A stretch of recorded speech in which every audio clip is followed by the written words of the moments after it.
ಉಳಿಸೋದೇ ನಂದಿದಂತ DC ಅವರು ಮಾತಾಡ್ತಾರಂತೆ. ಯಾಕೆ ಅಂದ್ರೆ ಸುರ್ಪುರವ್ರು ಏನು ಅಂತ ಬಂದ್ರೆ ಏನು ಸುರ್ಪುರವ್ರು ಏನು ಮಾಡ್ಯಾರ? ಸುರ್ಪುರ ಮತಕ್ಷೇತ್ರ ಜನತೆ ಏನು ಕೇಳಂಗ ಅನ್ನೋದು ಇವ್ರದ್ದು ಇಷ್ಟನಿದೆ. ರೊಚ್ಚಿಗೆ ಹೇಳ್ಬಾರ್ದು ಎದ್ರ ಸುರ್ಪುರ ಜನತೆ ಅಂತಂದ್ರೆ ಯಾರು ಜನಪ್ರತಿನಿಧಿಗಳು ಉಳಿಯಂಗಿಲ್ಲ, ಯಾರು ಅಧಿಕಾರಿಗಳು ಉಳಿಯಂಗಿಲ್ಲ. ದಯವಿಟ್ಟು ಈ ಸುರ್ಪುರ ಬಗ್ಗೆ ಮಾತಾಡೋಂಥ ಸಂದರ್ಭದಲ್ಲಿ ನಾಲಿಗೆ ಮೇಲೆ ಹಿಡುತ್ತಾ ಇರಲಿ. ನಿಮ್ದು ಯಾವುದೋ ಒಂದು ತೌಲಿಗೋಸ್ಕರ ನಮ್ಮ ಕ್ಷೇತ್ರಕ್ಕೆ ತೊಂದರೆ ಕೊಡೋಂಥ ಕೆಲಸ ಮಾಡಬಾರ್ದು. KSRTC ಅವರು ಅದೇನೋ ಯೂನಿಯನ್ ಎಲೆಕ್ಷನ್ ನಡೀತಂತೆ, ಅವರು DC ಸಪೋರ್ಟ್ ಮಾಡಿ ಯೂನಿಯನ್ ಗೆದ್ದಿಲ್ಲ ಅಂದ ತಕ್ಷಣ ಇಲ್ಲಿ ಎಲ್ಲ ಬಸ್ಸೇ ಕೆಟ್ಬಿಡ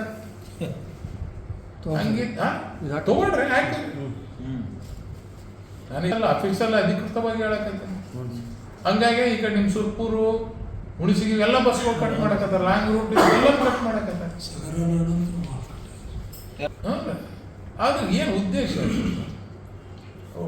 ಪ್ರತಿನಿತ್ಯ ಹುಡುಗರು ನಡ್ಕಂತ ಹೋಗೋದು ನೋಡ್ಲಾರ್ದಾಗ ಆಗಲಾದಾಗ ಒಂದು ಕಡೆ ಮಹಿಳೆಗೆ ಫ್ರೀ ಬಸ್ ಅಂತಾರೆ, ಇಲ್ಲಿದ್ರೆ ಎಲ್ಲಾನು ಕಟ್ ಮಾಡಕತ್ಬಿಟ್ಟಾರೆ. ಅಂದ್ರೆ ಟಾರ್ಗೆಟ್ ಮಾಡಕತ್ತಾರ. ಶಾಸಕರಾದ ಇನ್ನ ಹೆಂಗೆ ಯುವಕರದ್ರಿ ಇದ್ರ ಬಗ್ಗೆ ಹೋರಾಟ ಮಾಡಂತಂದು ಮಾಡ್ರಿ, ಇದ್ರ ಬಗ್ಗೆ ಧ್ವನಿ ಎತ್ತಂತಂದು ಮಾಡ್ರಿ. ರೈತರಿಗೆ ನೀರು ಕೊಡ್ಸೋದ್ ಬಗ್ಗೆ ಧ್ವನಿ ಎತ್ತರಿ. TC ಬಗ್ಗೆ ಧ್ವನಿ ಎತ್ತರಿ. ಅವು ಬಿಟ್ಟು ಬರೀ ನಗರಸಭೆದಾಗ ಬಂದು 56 ರೂಪಾಯಿ ಇರುವಂಥ ಮಿನಿಮಮ್ ಚಾರ್ಜ್ 120 ರೂಪಾಯಿ ಮಾಡೋದು ಇದು ಸರಿಯಲ್ಲ.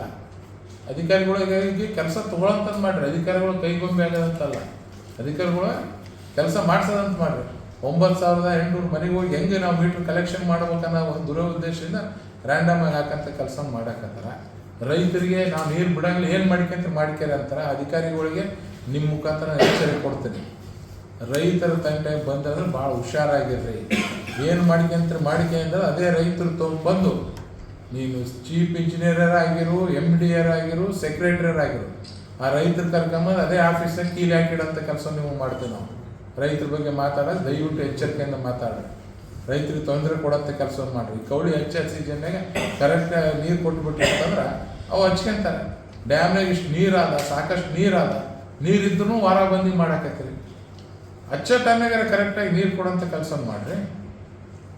ಸುಮ್ಮನೆ ಒಬ್ರಿಬ್ರು ಖುಷಿ ಪಡ್ಸಕ್ಕೆ ನೀವು ಇಡೀ ರೈತ ಸಮುದಾಯನ ಹಾಳು ಮಾಡೋಂಥ ಕೆಲಸ ಮಾಡಬಾರ್ದು ಅಂತ ನಿಮ್ಮ ಮುಖಾಂತರ ಒತ್ತಾಯ ಮಾಡ್ತೀವಿ.